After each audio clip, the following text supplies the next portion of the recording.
minutes away from her residence. On April 18th, 2016, the body of Missy Beavers was found at that same church. Beavers' murder garnered a lot of media attention after Midlothian police published surveillance videos from inside the church. Captured around the time period before Beavers' murder, the video shows an unknown person in police tactical gear walking around. They would also break glass and break into doors. Police believe the person in the video is Beavers' murderer. I don't remember this one.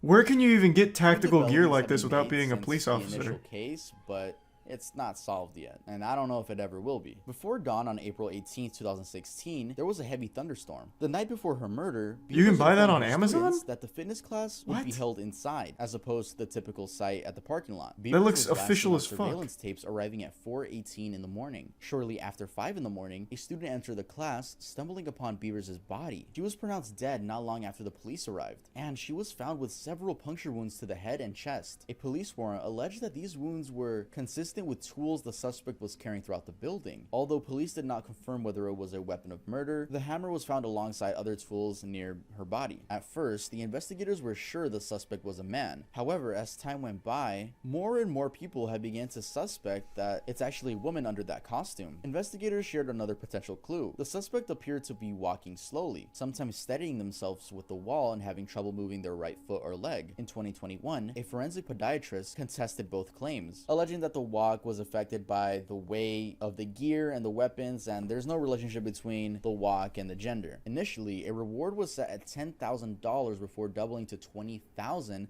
and then rising to $50,000. And ever since 2021, the price stayed at $150,000 simply for information about this person. Wow, rest in peace. What the fuck? This doesn't really look like a costume you'd buy on Amazon, though. I mean, granted, I've never tried to buy police tactical gear, but this looks like the whole shebang. Like, that shit looks super official. It's 240p video, what do you want about? Look at the size of this shit! It looks like there's a bulletproof vest under the initial vest. I mean, I guess it could just be shitty quality, but he or she looks like the Juggernaut from Call of Duty. Usually, like, police outfits that you'd find at Party City and everything look a lot flimsier and shittier than that. True, I guess they could just be rather large. I'm assuming it's all the equipment, but yeah, they could just be a large person, I guess. I suppose.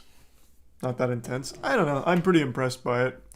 It seems like official gear. At least compared to the other shit you ever see from, like, police costumes that you'd find on Amazon and eBay. $1,000 simply for information about this person. Wow. Rest in peace. Disappearance of Meta Valentine. Airsoft cosplay. True. The tactical equipment. Correct me if I'm wrong, though. I'm not deep in the airsoft community. The people that dress up in the tactical stuff, like the actual tactical stuff, legitimately have connections to the real distributors, right? I remember watching a video about one of them getting into a fight and him talking about his connections to, like, the actual enforcement agencies and the distributors. I don't know if that's something just a normal civilian can buy.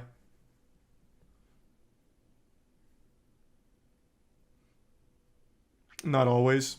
Okay. Maybe it was just that one guy then. After she failed to show up for Bible study. The last footage of her was this surveillance video taken from outside of her apartments. Thanks, resub CJ.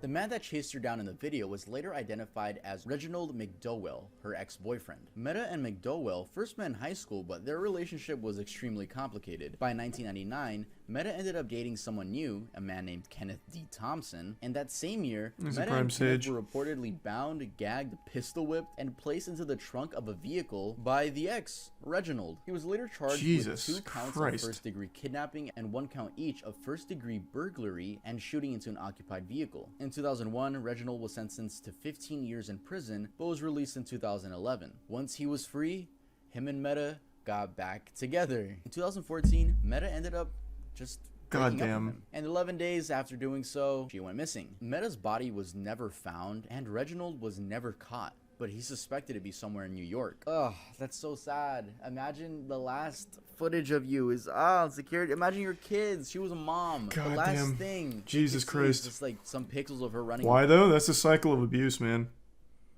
It's not uncommon. We were talking about it earlier. I thought it was 5, but I guess number 7. It usually takes someone 7 attempts to leave an abuser before they finally actually leave an abuser. Everyone likes to make it sound like it's so easy, like, well, just leave. Just get the fuck out. What are you doing? Just leave. It really isn't that simple. It's just not. And it never has been, never will be. Wait, that's horrible. That's horrible. But yeah, rest in peace, sir. Supposed alien abduction caught on film. In 1996, the TV show Paranormal Borderline had a submission that contained a VHS tape and a letter. The letter told the story of a worker who appeared to have been abducted by aliens. The footage shows 4 angles of different sections of the warehouse. The top right one is the one we'll be focusing on. We see a worker leave the gate at 11 p.m. and then boom, a flash of light knocks all the cameras out and only come back until 1 in the morning. Then we see the man crawl back, vomit, then leave the scene again.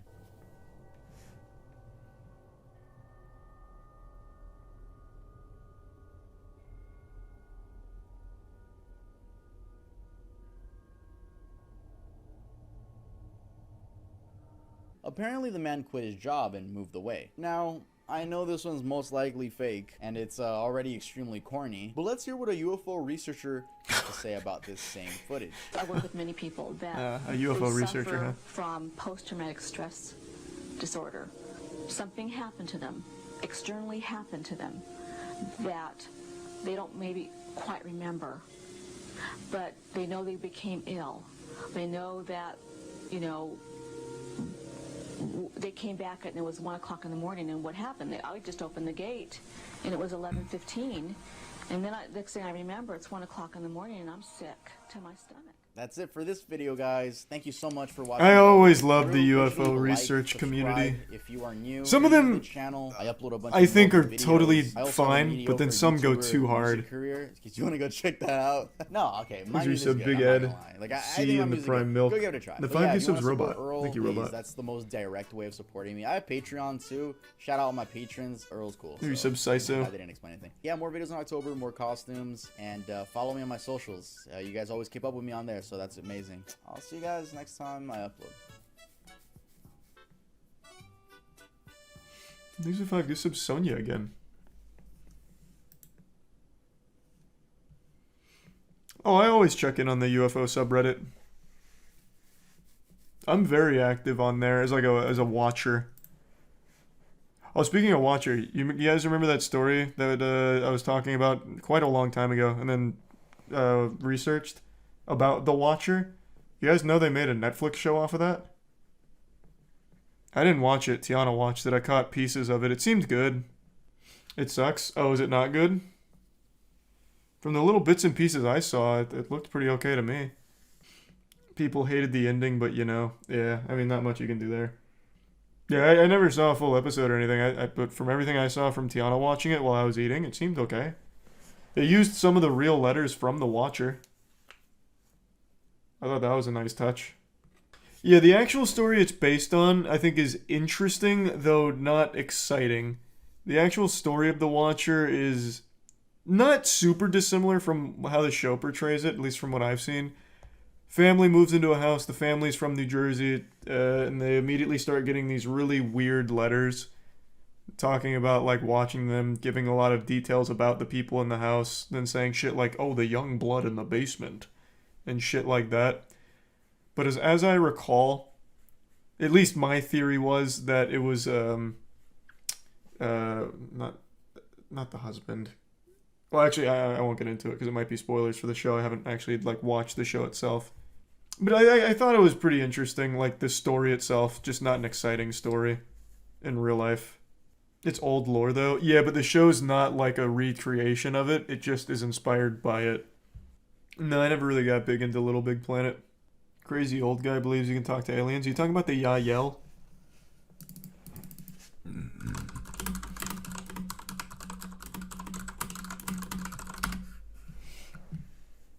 Oh, this is not the guy that channels the Yael.